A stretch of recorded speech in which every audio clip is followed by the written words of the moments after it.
So finally I got my 10 years multiple entry visa to US. Yay! So I'm going to share all the steps and the procedure to apply for US B1 B2 visa in this video. If you are in Canada or India, the steps remain same. So do watch the video till end so that you can also go to US like me. When you move to Canada and work for a multinational company, it is really good to have a US visa on your passport because you never know when you'll have to travel for work, or maybe if it's a long weekend and you plan to go to US and if there's no visa, then you will again have to delay your trip like we did for a long time. So that ways it's really important to have a US visa when especially you are in Canada. Also, if you have a US visa on your passport, you can travel to a lot of countries and you can get the option of visa on arrival like in Dubai. So it's again an advantage for you. And since they normally give 10 years visa for Indian passport holders, so it's like a win-win situation. Let's talk about the cost and the total time involved.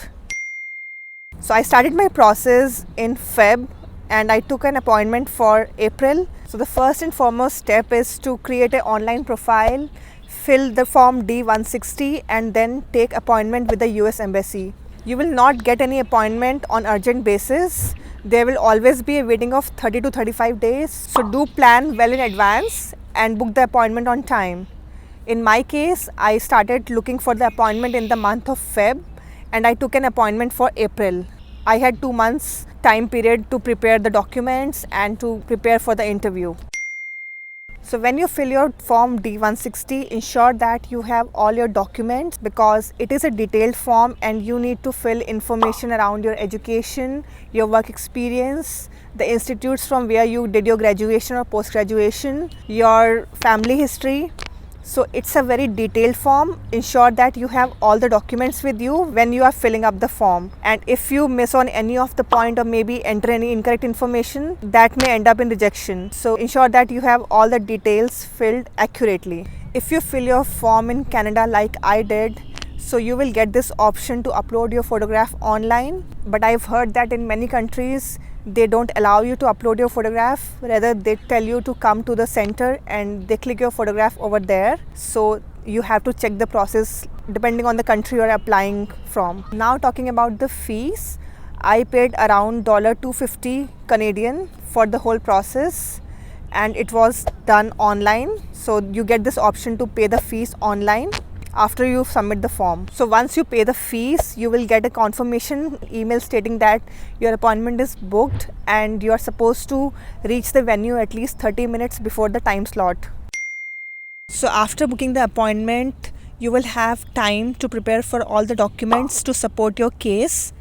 The US Embassy mainly looks for your financial matrix. You need to have at least 6 months statements with you when you go for the interview because they would like to see if you will be able to survive and sustain during your travel. You will not be dependent on the government in any case. They look for your educational documents. If you have done masters, then it's an advantage for you. If you are maybe 12th pass or just graduate, so they may think that you are going there for a better living and you will end up doing some job there. So if you have done masters or maybe PhD, then it will be a plus point for you. In my case, they asked me about my educational qualification and I told them I've done my masters, so they were okay with it.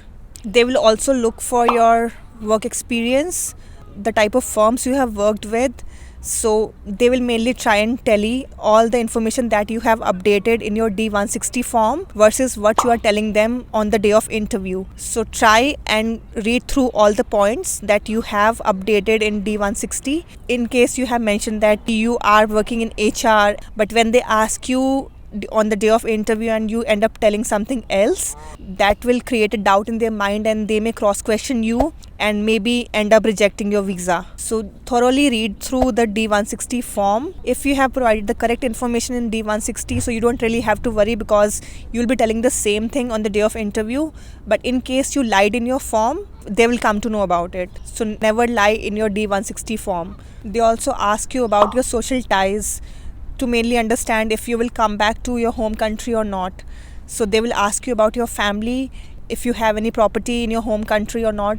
So try and keep as many documents as possible to support your case, because they may end up asking you about anything. Your application may get rejected if you're falling under a specific age bracket. So for example, if you are less than 18 years of age, so they consider you minor, and so they may end up rejecting your application. If you are between 18 years to 22 years, then there are good chances that your application will be approved. If you fall under 22 to 30 years of age bracket, then you have much better chances of getting the visa approved. Likewise, if you are more than 30 years of age, then you have excellent chances of getting the visa approved. If you are single, then you have higher chances of getting the visa rejected as compared to a married person. If you have traveled to other countries and you have a lot of visa stamps on your passport, it will be an added advantage for you. It will give them a confidence that yes, you are a traveler and you will come back to your home country. So once you have kept all these documents and read through your profile,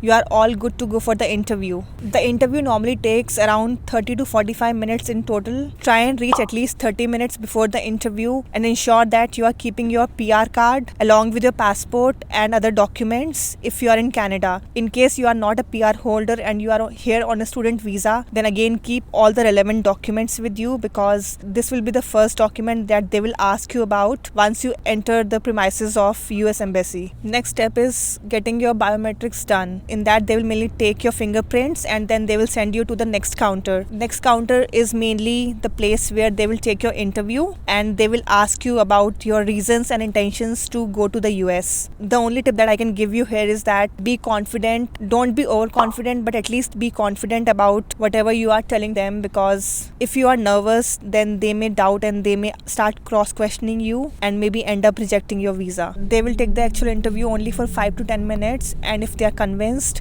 with the documentation and with your responses, they will hand over a form to you and they will keep your passport with them. If you got that form, that means your visa is approved and they will send you the stamped passport within 2 to 3 days on the location which is specified on the online form. And if you are an Indian passport holder, you will generally get the visa for 10 years. And that's a multiple entry visa. Now, a lot of people think that if it is for 10 years, you can stay there up to 10 years, but that's not the case. You can only stay in US up to 6 months per travel. So you will have to come back to your home country within those 6 months. And if you don't follow the guidelines, they may end up deporting you, and maybe there are some heavy charges. So this was all about applying for B1, B2 visa from Canada or India. Click the like button, share, and don't forget to subscribe to our channel. Till next time, stick around.